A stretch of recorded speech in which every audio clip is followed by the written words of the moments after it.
Es un gusto muy grande estar de nuevo aquí con ustedes en Los Ángeles, en esta sala y con mis viejos amigos y algunos amigos nuevos. Es siempre una alegría poder conversar sobre temas tan importantes. El tema de hoy, como ustedes saben, es extranjero. Tú eres el huésped de Dios. El tema es bastante oportuno para nuestros días. Y cuando yo veo un grupo tan cálido, tan amoroso como ustedes, aquí enfrente mío, lo primero que pienso y que me acuerdo es que tenemos tanto en común. Hay tantas cosas que nos unen, tantas ideas, tantas aspiraciones, tantos deseos. Eso es verdad en cualquier parte del mundo. Yo he hablado en todos los continentes, en varias lenguas, gente de otras culturas, de otros hábitos, pero lo que la gente quiere es siempre igual. Todos queremos lo mismo. Queremos vivir en paz, queremos vivir en paz con nuestros vecinos, queremos tener un buen pasar, poder ofrecer algo bueno o mejor para nuestros hijos, para la generación futura. Todos quieren eso, no hay nadie que no lo quiera, no importa qué lengua hable o dónde vivan. Es un terreno común muy fuerte y eso nos ayuda cuando pensamos en dónde vivimos o qué es lo que queremos, cuáles son nuestras aspiraciones. Desear el bien, reconocer que hay algo bueno por el cual uno pueda aspirar, viene con esperanza. Y la esperanza indica que uno acepta que hay un poder más grande que uno, hay un poder infinito, hay un poder superior. Yo llamo eso de Dios. Muchos de ustedes también. Otros prefieren pensar en términos más impersonales. Yo tengo un primo que siempre me dice, yo no creo en nada, pero nunca me dijo soy ateo, pero insiste en decir no creo en nada. Y yo siempre lo contradigo, porque le digo, mira, tú crees en el bien, tú crees en la honestidad, tú crees en la belleza, tú crees en la armonía, tú crees en todo eso. Entonces no puedes decir no creo en nada. Crees en el bien. Y cuando uno tiene esperanza por el bien y cree en el bien, es una forma de oración. Esta conferencia presenta y habla de la ciencia cristiana, una religión fundada y establecida por Mary Baker Eddy, una mujer americana del siglo XIX. Esta iglesia tiene, por lo tanto, bastante más que 100 años. Hace 150 años que Mary Baker Eddy estableció y organizó la ciencia cristiana, donde uno aprende a orar de una manera muy eficiente y diferente, porque la oración en la ciencia cristiana no es simplemente pedirle a Dios que haga algo o que arregle algo, o que arregle algo que esté mal hecho. Dios hizo todo lo que existe y no hizo nada mal hecho. Entonces no es cuestión de pedirle a Dios que lo arregle, sino es una cuestión de reconocer el bien que Dios ha hecho. Al reconocer el bien, uno está orando. No es pedirle, no es ponerse de rodillas, no es ir a un lugar donde esté Dios. No hay lugar donde Dios no esté. No hay ningún espacio en el universo donde no esté presente la armonía y el gobierno de la inteligencia divina que gobierna al universo. Cada uno de nosotros tiene acceso y puede reconocer y saber que esa inteligencia divina está presente y trae armonía y restaura la armonía en las condiciones humanas. La ciencia cristiana no es una teoría, no es una tradición, no es un sistema en que uno aprende cómo hacer las cosas, sino es una manera de orar y de pensar que inicia desde la presencia del principio que gobierna el universo y reconoce su poder para hacerse sentir y permitirnos ver esa armonía. Cuando uno hace eso, uno está orando sin cesar. Y orar sin cesar es lo que el apóstol Pablo nos pide en la Biblia. Cuando hablé de Mary Baker Eddy, la descubridora y fundadora de la ciencia cristiana, Mary Baker Eddy tenía toda su vida, su pensamiento puesto en la Biblia. La Biblia era la más grande autoridad en su vida. Todo lo que hizo, escribió y fundó es basado en la Biblia. Y ella amaba las palabras del apóstol Pablo, que dice en su primera epístola a los tesalonicenses, Pablo dice: estad siempre gozosos, orad sin cesar. Es curioso que yo conocía esa expresión, orad sin cesar, y muchos de ustedes también. Pero hace poco tiempo que yo descubrí que las palabras que la preceden son: estad siempre gozosos. Es importante estar gozosos. Y entonces orar viene primero: estad siempre gozosos, orad sin cesar. Y orar sin cesar no es detenernos, interrumpir nuestras actividades, sino reconocer la presencia de Dios. Tener alegría. Eso es orar. Bueno, a mí me gusta mucho hablar de eso. Y de una manera o de otra, aquellos de ustedes que ya me escucharon, me escucharon citar al apóstol cuando dijo: orad sin cesar. Bueno, les voy a contar que un día, hace unos 2 o 3 años, estaba en Europa, en Suiza, dando una conferencia en la cual yo mencioné lo mismo: orad sin cesar, estad siempre gozosos. Y había explicado que uno puede orar sin cesar, no importa dónde esté o lo que esté haciendo. Orar no interrumpe nuestras actividades, las ayuda. Podemos orar todo el día, podemos acordarnos de la presencia de Dios. Podemos dedicar tiempo a la oración y al estudio. Es muy bueno que lo hagamos y tenemos que hacerlo. Pero de cualquier manera podemos estar siempre conscientes de la presencia de Dios. Bueno, estaba dando esta conferencia en Suiza, otra conferencia, y justo adelante mío, en primera fila, estaba una monja, junto con una amiga mía que evidentemente la había invitado. Y esta monja estaba muy atenta durante toda la conferencia. Cuando la vi, yo sentí una ternura enorme por ella y muy agradecida de que hubiera venido. Y pensé: me siento honrada de que ella vino a mi conferencia. Me siento agradecida, me siento feliz. Durante toda la hora, durante toda la conferencia, cada vez que la miraba, sentía esa ternura, esa gratitud, porque ella había hecho el honor para mí de venir a mi conferencia. Y pensé: al final voy a hablar con ella, le voy a decir justamente eso. Fue lo que hice. Terminó la conferencia, fui a hablar con ella.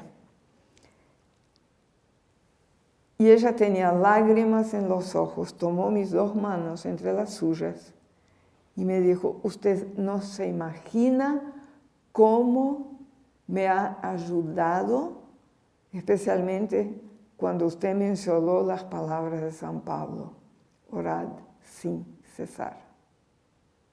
Entonces ella me explicó que estaba ahí en Europa en una misión para atender y ayudar niños en un campamento de refugiados, de esa gente que salía del Medio Oriente rumbo a Europa y no eran recibidos y quedaban entre una cosa y otra, sin casa, sin lugar, en campamentos muy precarios, no podían volver atrás ni podían ir adelante. Y ella dijo que el trabajo que tenía las cosas que veía, la tristeza, la tragedia humana que ella enfrentaba todo el día, muy poca gente para ayudarla y tratando de atender a esos niños. Ella dijo que era tan desgarrante, tan difícil, que ella no tenía tiempo para orar y se estaba sintiendo culpable. Pero durante mi conferencia, cuando yo le mencioné que uno puede orar sin cesar, que no necesita interrumpir lo que uno hace, pero que podemos reconocer la presencia de Dios todo el tiempo, ella se sintió tan aliviada de que ella podía hacer eso. Ella me dijo que mi conferencia la había ayudado, pero tuve yo que decirle, fue mi turno, le tomé las manos porque eso me agarró como un sacudón. Y le dije, usted no sabe cuánto usted me ha ayudado con lo que me dijo, porque usted es la primera persona que yo conozco que está directamente ayudando a las víctimas de esas migraciones. Eso me pegó un sacudón, fue una llamada de atención para mí que yo nunca había esperado, porque hasta ahí, para mí esa tragedia que nos conmueve a todos, era noticiero, era noticia. Yo la veía por la televisión, por la computadora, por la radio, por los diarios, allá lejos. ¿Y por casa cómo andamos? Y ahora por casa como andamos está aquí, adelante de nuestra nariz. Y yo tengo 2 casas. Yo soy brasilera. Está pasando allá también. Está pasando con gente que sale de África y están en barcos en el Mediterráneo. A veces los tiran al agua porque no saben para dónde ir, para dónde mandarlos. Es como una epidemia de migraciones, de gente que no sabe dónde ir.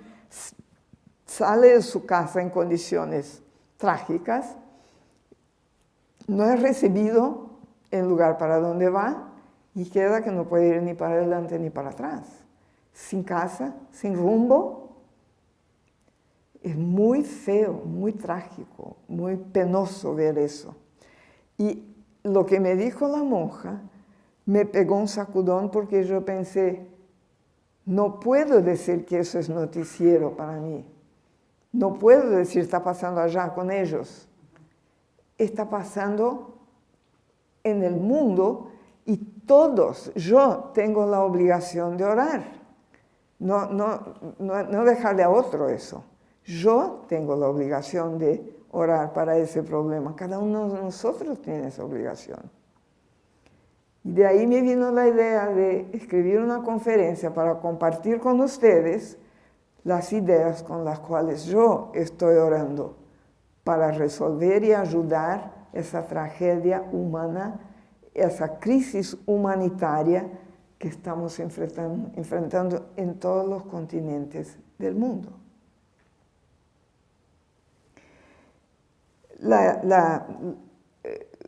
Lo que es una inmigración no es nuevo para mí, porque yo estudié sociología y política y en la facultad fui asistente de un profesor y estaba involucrada en un programa del gobierno que recibía grandes contingentes de gente que venía del norte de mi país al sur en un estado de pobreza horrendo, buscando mejor vida, trabajo, escuela, algo mejor de lo que tenían. Y yo estaba ayudando a distribuir tierras y atender y cuidar de esa gente que llegaba, y los veía llegando. Así que la escena de una llegada de inmigrantes en condiciones horrendas no era nueva para mí, pero eso pasó hace muchos años y no ocurre más. Y cuando uno ve directamente esa tragedia colectiva, esa crisis humanitaria, es natural que uno piense, ¿dónde está Dios en todo eso? Y a mí siempre me vino la respuesta, y ahora más que nunca, Dios está presente. Y cuando nosotros, cada uno de nosotros, toma conciencia de la presencia de Dios, ese pensamiento ayuda a mejorar las condiciones humanas. Uno no puede meter la mano en la masa, no puede resolver los problemas individuales, pero la conciencia de que Dios está presente es una oración que ayuda a la condición humana, la mejora. Eso es lo que pasa cuando uno aprende qué es Dios. Para aprender qué es Dios, uno tiene que también desaprender conceptos antiguos para poder asimilar una idea nueva sobre Dios. Dios no es una estatua, Dios no es un hombre, Dios no es una persona, no está contenido en una figura, no está representado por una imagen o por un papelito con una imagen. Dios es el principio que gobierna al universo. Es la inteligencia que gobierna el universo. Es el padre-madre, es padre y madre de todos. No hay nadie afuera del amor de Dios. Pero tenemos que reconocer eso en vez de preguntar, ¿será que Dios está enojado con un segmento de la humanidad? ¿Será que Dios está separando un grupo para sufrir y otro para ser feliz? En vez de cuestionar eso, tenemos que elevar el pensamiento a pensar, no, Dios es infinito y hay solo uno. Ese Dios infinito no perdió de vista ninguno de sus hijos. Ese Dios infinito que yo dije que es la inteligencia que gobierna el universo, es la mente divina que gobierna al universo. Y una mente tiene, ¿qué? Una mente tiene ideas, ¿verdad? Lo que la mente crea es una idea, ¿sí? Una idea está en la mente, no es materia, no es un cuerpo físico. Cada individuo en el universo entero, cada uno de nosotros, cada uno allá afuera, cada uno, no importa dónde, es una idea en la mente de Dios. Es una idea espiritual, es la imagen y semejanza de Dios. Sí, el hombre es una idea de Dios, una idea de la mente divina. Y Dios no perdió de vista a ninguna de sus ideas. Dios no desplazó ninguna de sus ideas. No hay segmentos privilegiados de la humanidad. La mente divina ama, abraza y está presente para todas sus ideas. Mary Baker Eddy, en uno de sus escritos, escribe algo muy interesante hablando de Dios. Dice, Dios es universal, no está confinado a ningún punto determinado, no está definido por dogma alguno, ni es propiedad de ninguna secta. Es importante reconocer eso. Esa inteligencia infinita que gobierna al universo está consciente de su propia infinidad. Dios no está inconsciente de en algún punto, Dios no sabe lo que pasa porque Él no está, no tiene sentido. Todos concordamos que Dios es todopoderoso, ¿verdad? Bueno, no hay medio término, o tiene todo el poder o no tiene, no es más o menos. Y ese todo poder sabe lo que está en su universo. No perdió de vista un pedazo de su universo. Podemos saber eso, podemos empezar nuestro día sabiendo eso, que no hay nada en el universo de Dios que Dios no sepa dónde está o cómo es. Cuando nosotros empezamos a saber eso, estamos ayudando a esa crisis humanitaria. Esa desesperación por el hogar, el deseo de encontrar el hogar, de encontrar dónde vivir, de encontrar dónde echar raíces y sentirse feliz con la familia, no es nueva para la humanidad. La humanidad siempre tuvo momentos en que grandes migraciones ocurrieron y hubo gente que se mudaba de una zona para otra porque había hambrunas, porque había terremotos, porque había opresión política, porque había persecución religiosa. Siempre hubo grandes migraciones en la historia de la humanidad. Así que no es nuevo el problema. En la Biblia, en los salmos que fueron escritos hace miles de años, hay una frase escrita por el autor de ese salmo en particular, donde dice: Señor, tú has sido nuestro refugio de generación en generación. Antes que naciesen los montes y formases la tierra y el mundo, desde el siglo hasta el siglo, tú eres Dios. ¿Por qué el salmista estaba diciendo: Señor, tú has sido nuestro refugio de generación en generación? Eso pasó hace 4.000, 5.000, 2.000, 100 años atrás, está pasando ahora. Nosotros podemos volvernos a Dios y decir: tú has sido nuestro refugio de generación en generación. Ese refugio está disponible a todos. Ese hombre sabía que la inteligencia que gobierna el universo nunca perdió de vista a ninguno de sus hijos. El hombre no es un punto suelto en el espacio sin saber dónde ir. El hombre no es extranjero, no es forastero. El hombre está en la presencia de Dios. Nadie jamás dejó la presencia de Dios.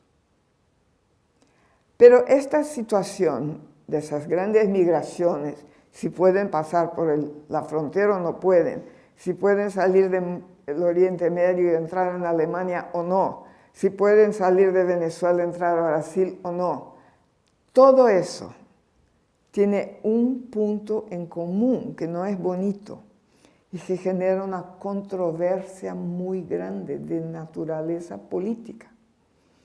Siempre, en todos esos casos y algunos que yo no haya mencionado, siempre hubo esa controversia, esa polémica, esa polaridad que separa a los países y las opiniones. Y todos argumentan de una manera que parece razonable. Entonces uno piensa, pero ¿dónde está la lógica? ¿Dónde está la razón? Porque los argumentos de los dos lados son inteligentes. ¿Quién tiene razón? ¿Qué lado tomamos en esa polaridad? Hay un lado solo que podamos tomar si queremos ayudar a la humanidad. Es mirar para arriba. No es ni para un lado ni para el otro, sino para la inteligencia de Dios. Mirar para la presencia de Dios. No dejarnos arrastrar por la lástima, piedad, sufrimiento o por los argumentos de un lado o del otro, sino pensar que si uno mira para arriba, para la inteligencia divina, hay una solución. Y es la única manera que podemos orar y ayudar a la humanidad. Tenemos que partir de una perspectiva más alta, partir desde la presencia de Dios, orar a partir de la perspectiva divina, no humana. Porque si uno parte de la perspectiva humana, uno encuentra limitaciones de los dos lados. Uno encuentra dificultades y barreras de los dos lados. Y eso polariza a la humanidad. Polariza quiere decir un polo y otro polo. Pero no es necesario, porque para Dios no existe eso. Para la inteligencia infinita que gobierna el universo no hay lados, no hay costados. Hay solamente la inteligencia divina. Para ahí tenemos que mirar y ahí buscar el consuelo, el alivio y la solución. Siempre hubo la cuestión de si hay hogar o no hay hogar, si uno encuentra el lugar correcto o no. La misma Biblia, como acabo de mencionar, habla de esas generaciones, esas poblaciones que de generación en generación buscan a Dios como refugio. Ahora yo les pregunto, ¿Jesús tenía donde vivir? ¿Tenía su casa? ¿Tenía su morada? Vamos a ver. Vamos a leer lo que dice la Biblia de una manera coherente. Porque todo lo que está en la Biblia realmente pasó, no es milagro. Pasó. Pero hay cosas que uno no lee nunca, pero están escritas. Y revelan una realidad muy lógica que tenemos que conocer, diferente a lo que la gente dice, pero que tiene una lógica muy fácil de entender. En el Evangelio de Juan, capítulo 1, versículos 38 y 39, cuenta un episodio en la vida de Jesús en que él viene caminando y hay un grupo reunido con Juan el Bautista. Juan el Bautista también tenía alumnos. Dos de los alumnos de Juan el Bautista ven que Jesús pasa y lo siguen. Y Jesús se da cuenta que esos dos muchachos lo siguen. Se da vuelta y les pregunta, ¿qué buscáis? Y uno de ellos le dice, Maestro, ¿dónde vives? ¿Saben lo que les contestó? ¿Dónde vives? Venid y ved. No les contestó, perdón, pero yo no tengo dónde vivir. Venid y ved. Los invitó a ir con él y la Biblia dice que ellos pasaron todo el día con él. Pasaron todo el día donde Jesús vivía, en su morada, en su casa. Fueron huéspedes de Jesús por un día. Eso prueba que Jesús tenía casa. La verdad que no tenía. Jesús era el hombre enviado por Dios para sanar, ayudar y traer alivio a la humanidad. Jesús nunca dijo que Él era Dios. Dijo varias veces que Dios era su Padre. Dijo también que Dios era nuestro Padre. Pero Él era Hijo de Dios. Nosotros también. Él era el Hijo de Dios. Pero nosotros somos hijos de Dios. Jesús no era Dios. Jesús vino para ayudar a la humanidad en un momento políticamente difícil en su tierra, en un momento en que la ayuda que él venía a traer era una enseñanza de que por el amor se puede vencer el odio, de que por la paciencia, la compasión, la comprensión se puede detener la actividad del mal. Jesús probó eso en su vida y nos enseñó eso, a amar y a vencer el mal con el bien. Una de las cosas que Jesús dijo, de nuevo, refiriéndose a Dios como su Padre. Él dice, en la casa de mi Padre muchas moradas hay. Si así no fuera, yo os no lo hubiera dicho. Voy pues a preparar lugar para vosotros. Jesús dijo, en la casa de mi Padre hay muchas moradas. Yo voy a preparar lugar para ustedes. Quiere decir, cuando comprendemos la realidad de la presencia de Dios, cómo Jesús la comprendía,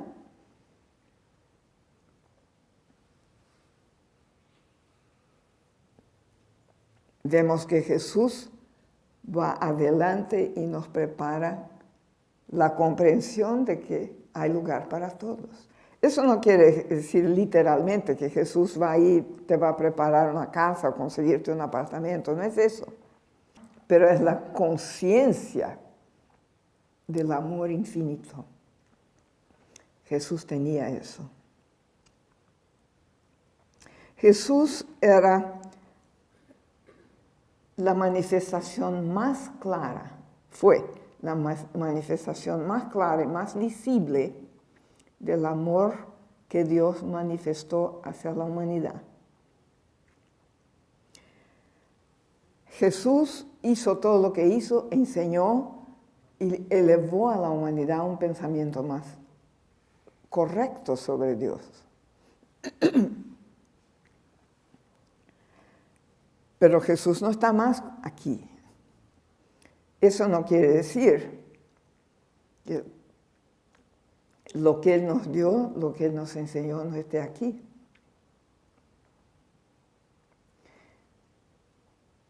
El Cristo, que es la manifestación de Dios a los hombres, que Jesús mostró, la acción del amor de Dios que habla a la conciencia humana. Esa actividad del amor divino que habla a la conciencia humana no desapareció. Eso está aquí con nosotros hoy. Eso es lo que podemos decir. Yo voy adelante de ti preparar lugar porque hay moradas para todos. Es ese Cristo, es la manifestación del amor de Dios hablando a la conciencia humana. Eso no desapareció, no se fue y está aquí ayudando a la humanidad hoy. Ese Cristo, que no es Dios, que no es Jesús, es el mensaje divino a través de Jesús. Ese Cristo muestra el camino hacia la armonía. Y la armonía es el cielo no es allá. El cielo no es un lugar, es un estado de conciencia donde hay armonía. Hoy, actualmente. En su obra principal, Ciencia y Salud con la llave de las Escrituras, este libro, Mary Beck Ready habla de cómo encontrar la armonía a la cual tenemos derecho y que podemos tener hoy, cada uno de nosotros. Y podemos orar con esta idea para ayudar a esas personas que están en crisis. Hay un único camino que conduce al cielo, la armonía. Y el Cristo en la ciencia divina nos muestra ese camino. Es no conocer otra realidad, no tener ninguna otra conciencia de la vida, sino el bien, Dios, y su reflejo, y elevarse sobre los así llamados dolores y placeres de los sentidos. Eso es lo que tenemos que hacer, reconocer la realidad de Dios, la realidad espiritual, y no tener ninguna otra conciencia de vida, sino el bien. Eso es una oración que nos lleva a la armonía del cielo. El cielo aquí, el cielo no como localidad, sino como la armonía del gobierno de Dios. Y todos tenemos la posibilidad de encontrar esa armonía, ese cielo y ese alivio ahora mismo. Bueno, estamos hablando de Jesús y de cómo el Cristo nos muestra el camino hacia la armonía universal.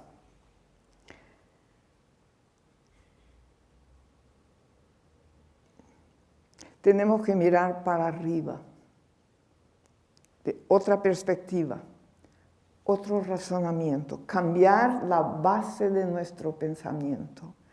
Y eso es algo que está a nuestro alcance hacer. Podemos mirar y orar de una perspectiva diferente. Ese mirar y orar de una manera diferente es un despertar. Es un despertar que reconoce la acción del Cristo. Ese despertar es una peregrinación, porque nos lleva de un punto de vista limitado hacia un punto de vista infinito. Eso es una jornada espiritual, es una peregrinación. San Pablo habla del estado de conciencia, de la morada donde vivimos, y se ve que aún en su época ya había el miedo de perder esa morada. Cuando él dice, si nuestra morada terrestre, este tabernáculo, se deshiciere, tenemos de Dios un edificio, una casa no hecha de manos, eterna en los cielos. Esa casa no hecha de manos, no hecha de ladrillos ni de madera, es la idea del hogar que está en el cielo, eterna. Ese eterno cielo no es mañana, no es el futuro y no es el más allá. Podemos confiar que si recurrimos a la idea de que nada puede desplazarnos de esa casa eterna que Dios nos dio, perdemos el miedo a perder el hogar y ayudamos a la humanidad a recuperar su posición. Eso es el concepto más elevado de hogar. Eso es una peregrinación hacia ese concepto de hogar. Entonces cambiamos nuestro punto de vista desde una perspectiva de que el hogar es una casa hecha de ladrillo o de madera, hacia el concepto de que el hogar es un lugar en la presencia de Dios. No está hecho de materiales físicos, pero es presente. Cuanto más sabemos eso, más podemos ayudarnos a nosotros y a los demás. Y yo les voy a contar un ejemplo cuando eso me ayudó a mí. Yo vine a los Estados Unidos desde Brasil por invitación para trabajar aquí. Me ofrecieron un empleo y vine para eso. Mi marido también vino en las mismas circunstancias y nos conocimos y pronto nos casamos. No es exactamente la condición de inmigrante, pero éramos muy jóvenes, nos casamos y vivíamos con recursos financieros de gente joven que está empezando la vida, limitados. Vivíamos en un apartamento en Boston que no nos gustaba para nada. Era muy chico, incómodo, tenía muchos inconvenientes y teníamos muchos deseos de mudarnos para un lugar mejor. Pero nuestra aspiración no era una casa más grande, más bonita, más cara. Era un lugar que nos permitiera hacer el trabajo que estábamos haciendo. Un hogar, un apartamento, lo que fuera, que nos permitiera servir mejor a la causa por la cual estábamos trabajando. Así, queríamos un lugar que nos permitiera servir mejor. No una casa que uno tiene que servir a la casa y esclavizarse para cuidarla, al contrario. Una casa que nos sirva, que atienda nuestras necesidades. Esa fue nuestra oración. No era ni más cara, ni más bonita, ni más grande. Era una casa que nos sirva y que nos permita servir a la humanidad. Esa fue nuestra oración. Un matrimonio amigo nos invitó a comer, a ver el departamento en que ellos vivían. Una maravilla, un edificio nuevo en torre en Boston. Tenía absolutamente todo que nos gustaba. Ella nos presentó al gerente y el gerente dijo, bueno, lo que pasa es que era un edificio de gran lujo. El edificio en aquel momento había pasado a tener un control de rentas por la intendencia de la ciudad. Entonces habían bajado las rentas, no eran más rentas de precio de lujo. Consecuentemente, había miles de personas que querían ir a vivir ahí. El Señor muy amablemente nos dijo, ok, yo voy a poner el nombre de ustedes en la lista de candidatos. La lista de espera es de 2 años. Eso no nos servía, nosotros necesitábamos una solución inmediata. Pero lo primero que pensamos fue, ya encontramos el lugar que buscábamos, existe, ya lo tenemos, nos fue mostrado. Ahora vamos a confiar que ese lugar está disponible para nosotros, porque lo que queremos es servir. Y ese lugar es nuestro. Y salimos de ahí, el Señor puso nuestro nombre en la lista de espera, y nos fuimos, pero no desilusionados ni tristes, ni pensando, ¡ay, qué horror, ahora tenemos que esperar 2 años! Sino pensando, ya lo encontramos, es nuestro. Y no nos dedicamos a buscar más cosas, no nos permitimos quedarnos desilusionados o tristes, sino descansamos en la confianza de que lo que necesitábamos existía y ya lo habíamos encontrado. Nos fuimos a la casa con ese pensamiento. 2 semanas después, el gerente nos llamó y dijo, se desocupó un apartamento exactamente como ustedes quieren, pueden venir y mudarse inmediatamente. En un mes estábamos instalados ahí. ¿Qué pasó? Simplemente la conciencia de que lo que queríamos era servir y lo que necesitábamos ya estaba ahí, ya lo habíamos encontrado.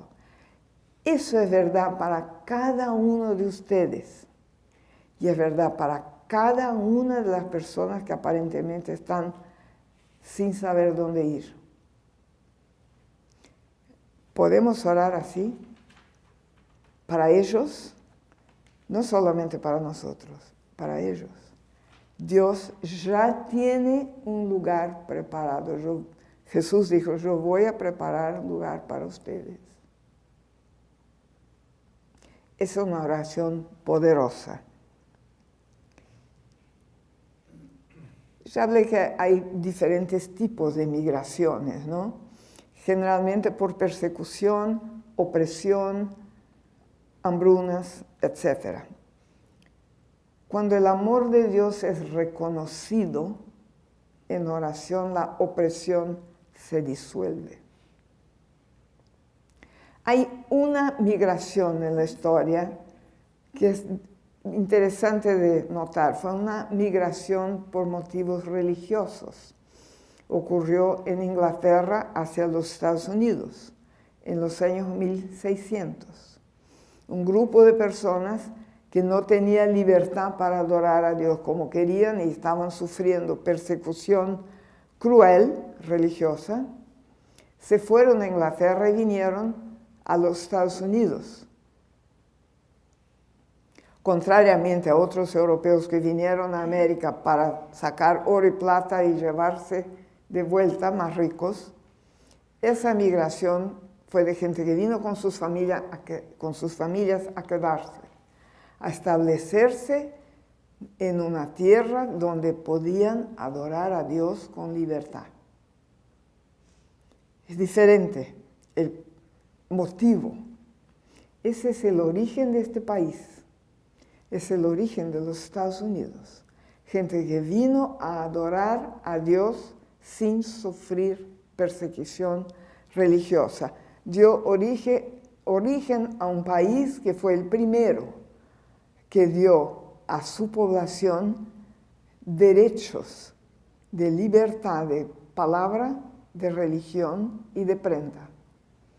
Es el primer país del mundo en que esos derechos fueron dados a la población.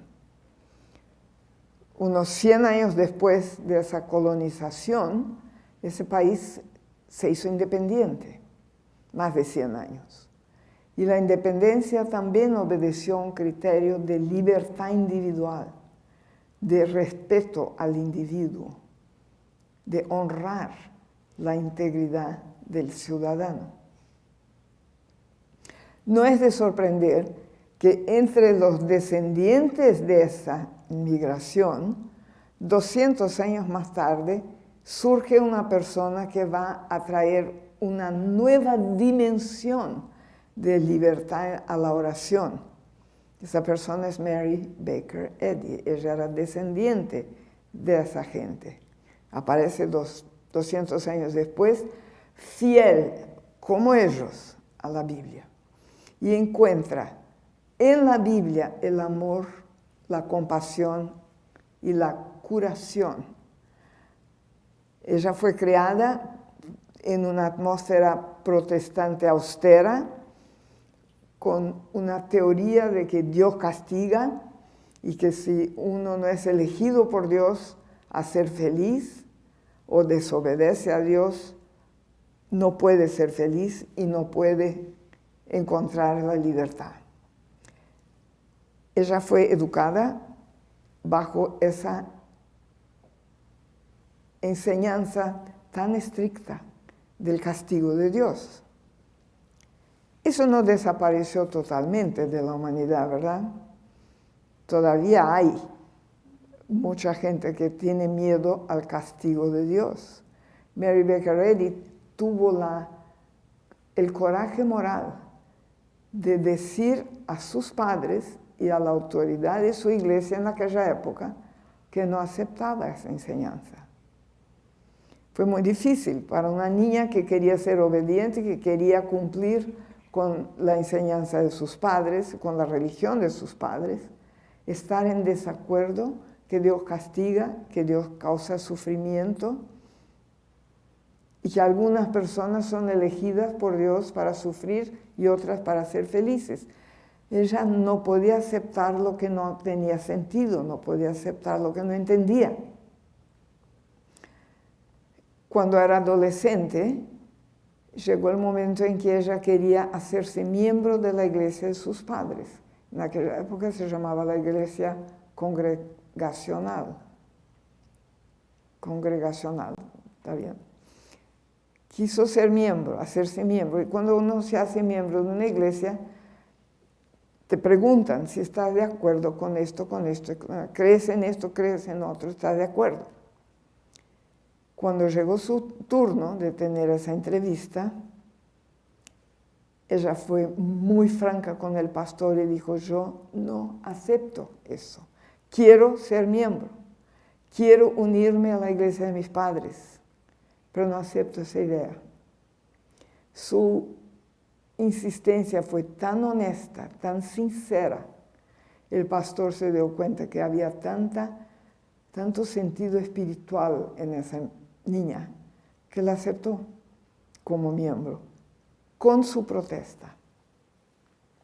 Ella fue miembro de esa iglesia 37 años, hasta que a través de su jornada espiritual de encontrar curación en la Biblia y no castigo, de encontrar alivio en la Biblia y no condenación, poco a poco ella misma tuvo que tomar otro rumbo y fundar su propia iglesia para proteger y poner a disposición de la humanidad lo que ella había encontrado en la Biblia.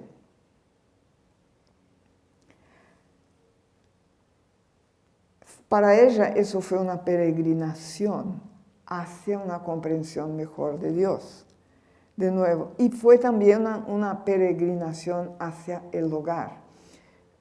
Mucho antes de conocer la ciencia cristiana, sino después de su episodio de ser aceptada en la iglesia, se casó muy joven con un muchacho del sur de los Estados Unidos.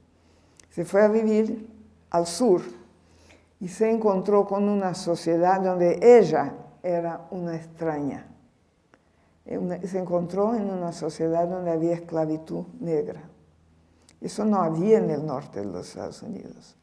Y para ella no fue fácil, porque no estaba de acuerdo. No podía hacer nada. Ella era casada con un hombre de ahí. Como mujer no tenía ningún derecho. Pero no le fue fácil vivir en una sociedad que acepta que un hombre puede ser dueño de otro, cosa con la cual ella no estaba de acuerdo. A pesar de que fue feliz en su casamiento, esa felicidad le duró muy poco porque el marido se murió al año de estar casados. Ella estaba embarazada, él la dejó sin recursos financieros, embarazada y sola y lejos de su tierra. Tuvo que volver al norte de los Estados Unidos, fue a vivir con sus padres. Muy difícil la situación. Después que tuvo el niño, no tenía salud ni medios para educarlo. Después de algunos años, la familia decidió mandar al niño a que fuera educado por otra familia. No la ayudó para nada. Ella siguió buscando en la Biblia el amor de Dios que ella sabía que ahí estaba. Cuanto más estudiaba, más se daba cuenta que Dios no castiga, que Dios no manda la enfermedad, que Dios no desampara a ninguno de sus hijos, que Dios no deja a nadie perdido en la mitad del camino, solo, sin recursos, abandonado. Ella no aceptó esa condición, era la condición en que ella estaba viviendo. A medida que estudiaba más y más encontraba el amor de Dios, empezó a encontrar sanación en la Biblia. Y la gente venía a ella y ella los sanaba por reconocer la presencia del amor de Dios. Durante todo ese periodo, ella no pudo seguir viviendo con la familia. El padre quedó viudo, casó de nuevo, ella no era bien recibida, fue a vivir durante muchos años en pequeños cuartos alquilados. Quedó sin hogar, vivía en condiciones muy precarias, en pensiones, en cuartitos alquilados, y vivía gracias a que la gente iba a conversar con ella, se sanaba de sus enfermedades y le pagaban. Pero aún así era una vida muy difícil y muy precaria. Fue su jornada, su peregrinación hacia un hogar. En un momento muy difícil, ella se cayó en una vereda, en una acera, se lastimó la columna y le dijeron que nunca más iba a poder caminar. En un momento de gran dolor, en que ella misma pensó que se estaba muriendo, ella leyó la Biblia, leyó un episodio en que Jesús cura a un paralítico. Y se dio cuenta de la realidad espiritual de la presencia de Dios de una manera tan clara como nunca lo había visto antes. Su comprensión atravesó la oscuridad aparente de la materia y le reveló que la vida no estaba en la materia, que la vida era Dios, y esa realidad espiritual de la presencia de Dios era total armonía. cuando percibió eso en una fracción de segundo, se recuperó, se levantó y pudo caminar. En ese momento, ella tenía dos opciones. Ahora que estaba bien, podía seguir feliz, sana y recuperada. O podía estudiar más y más y más para entender cómo se había curado, para poder enseñar eso a la humanidad. Le vino inspiración cada vez más grande sobre lo que había pasado y cuál era la presencia de Dios. Y cuando eso fue en aumento, ella fue sintiendo que estaba aprendiendo más sobre Dios. Pero necesitó muchos años para editar y corregir lo que ella misma estaba escribiendo para poder darlo a la humanidad. Pero lo hizo. Y el resultado es el libro Ciencia y Salud con la llave de las Escrituras. Fue absolutamente movida e impelida a dar a la humanidad lo que había descubierto. Ella fue movida a revelar a la humanidad que la oración puede partir desde la perfección y el amor de Dios. No hacia Dios, sino desde Dios, mostrando la armonía de Dios que ya está presente. Esa manera de razonar a partir de la totalidad de Dios es científica. Es la ciencia que Jesús conocía. Y el mundo de hoy no acepta más creer en algo que no tiene sentido. Así como ella no aceptó creer en algo que no comprendía. El mundo de hoy exige una ciencia. Estamos en una era científica. Y Mary Baker Eddy trae el cristianismo de Jesús, o sea, la ciencia que Jesús comprendía, a la portada de la humanidad de hoy.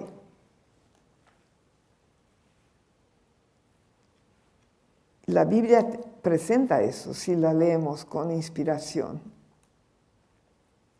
Hablando de sí misma, años más tarde, hablando de su jornada, de lo que le había pasado y cómo había descubierto y revelado esta verdad a la humanidad. Ella dice, después de una vida entera de ortodoxia sobre la base de doctrinas, ritos y ceremonias, llegó a ser para ella un deber sagrado el enseñar a otros este conocimiento de Dios que es a la vez nuevo y antiguo. Ella dejó atrás los ritos y las ceremonias y trajo a la humanidad de hoy una explicación científica de algo que es nuevo y antiguo. Nuevo porque se presenta científicamente, pero siempre existió. Durante esos años en que ella estaba aprendiendo más, estudiando la Biblia, y aún durante el periodo en que ella sufrió ese accidente, ella vivía en cuartos alquilados muy modestos. Fue en 1875, 9 años después del momento de su curación, en que viviendo en un cuarto alquilado, ella se enteró de una casa que estaba en venta, fue a verla y la compró.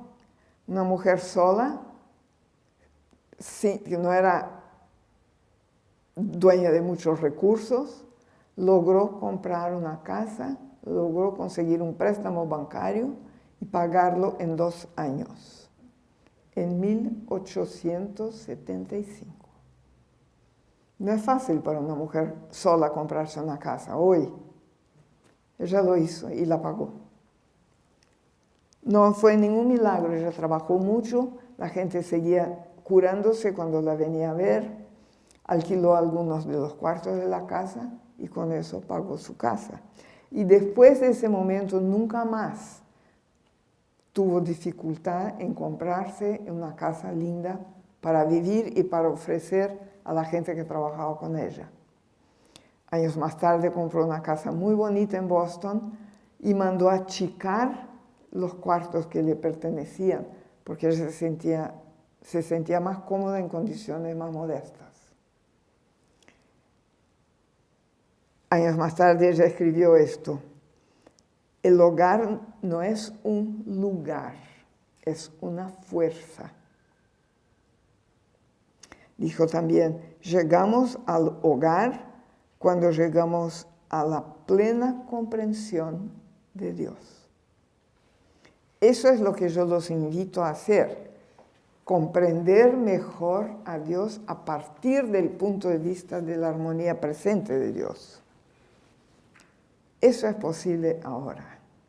Y eso nos lleva al sentido de armonía, de hogar, ahí mismo donde estamos.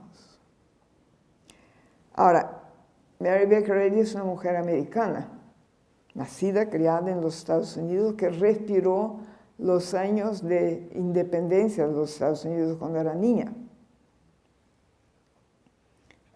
¿Eso hace la ciencia cristiana una religión americana? No. ¿Ustedes saben quién es Thomas Edison?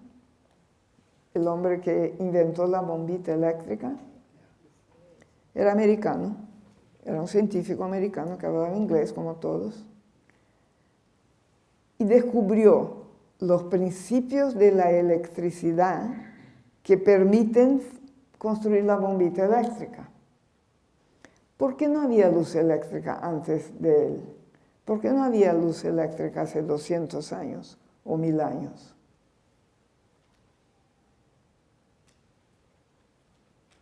Porque no se conocía, no se sabía cómo producirla, por ignorancia. Pero las condiciones, los principios con los cuales Edison fabricó la bombita eléctrica ya existían, no se conocían. La humanidad era ignorante, no sabía hacerlo. Pero cuando él mostró cómo lo hizo, ¡pum!, ya estaba ahí la bombita eléctrica, que hoy existe en todo el mundo. No hay lugar donde no esté. Y nadie dice que es americana. Se sabe hacer, se produce, es universal. Lo mismo es verdad de la ciencia cristiana.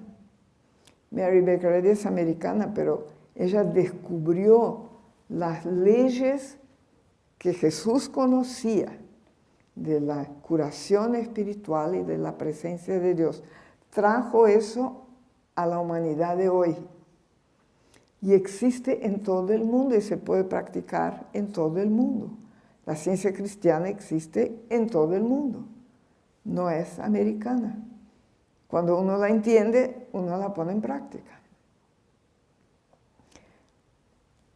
Mary Baker Eddy trae el sentido científico a la comprensión de Dios a esta era, en cualquier parte del mundo. Ahora bien, puede haber algún lugar en el mundo donde uno esté tan aislado y tan lejos, un lugar tan remoto, que no pueda sentir la presencia de Dios. ¿Puede haber? No. Y yo les voy a contar un ejemplo. Una vez yo estaba viajando con mi marido por Italia y habíamos ido a ver las ruinas de Pompeya. Un paseo muy bonito, caminamos mucho, un día muy intenso. Y a la noche mi marido empezó a sentir un dolor muy fuerte en una pierna. No podía ni moverse, ni tocar el piso. El dolor le iba de la cintura al pie. Y pasó una noche en gran agonía de dolor. Estábamos en un lugar aparentemente remoto. No había nadie que conociera la ciencia cristiana en ese lugar. No tenía posibilidad de contactar a un practicista de la ciencia cristiana, que es una persona que ayuda a los demás por la oración, como aprendemos. Eso fue antes que hubiera teléfonos celulares o computadoras. Entonces era muy difícil entrar en contacto con alguien. Una llamada telefónica era costosa y difícil de conseguir. Pero él consiguió hablar con una practicista de la ciencia cristiana en Buenos Aires, Argentina. Ahora, él está en Italia, pidió ayuda a Buenos Aires, en el otro hemisferio, en el otro continente. Inmediatamente se sintió confortado y con confianza. A la mañana el dolor había desaparecido completamente y él pudo hacer lo que tenía que hacer. Eso no fue un milagro, fue una curación por la ciencia cristiana. Fue el reconocimiento de que el amor de Dios sana.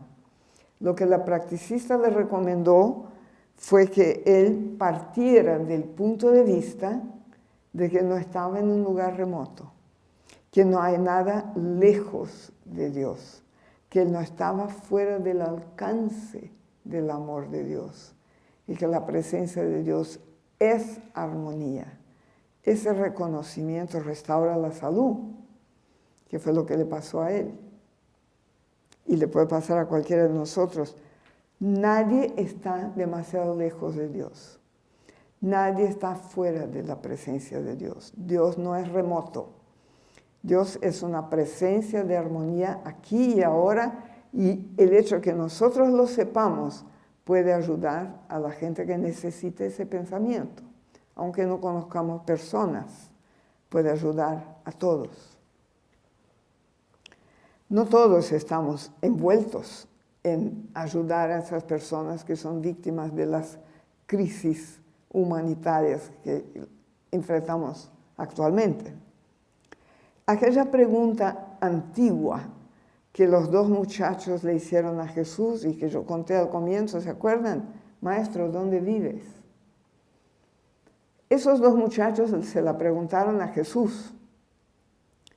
Y Jesús no está aquí, pero el Cristo, la idea espiritual de Dios que habla a la conciencia de cada uno está presente. Y la humanidad de hoy le puede preguntar al Cristo, ¿dónde vives? Y el Cristo les va a contestar, venid y ved. Eso es posible hoy. Todo el mundo, cada idea de Dios, tiene su lugar correcto en la presencia de Dios. Y sabemos eso. El amor divino exige y permite que cada uno vea y sienta su presencia. Nos permite a cada uno de nosotros no reaccionar adelante de la desarmonía, sino responder, corresponder, ponernos en línea con el amor divino, con nuestras acciones y pensamientos. El amor está constantemente haciéndonos receptivos a su presencia. Sepamos esto para nosotros y para todos los demás. En el libro Ciencia y Salud con la llave de las Escrituras, Mary Baker Eddy escribió un capítulo que se llama Los Pasos de la Verdad.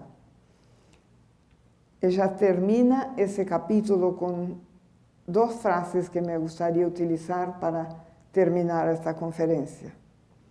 Son palabras de Mary Baker Eddy. Peregrino en la tierra, tu morada es el cielo. Extranjero, eres el huésped de Dios.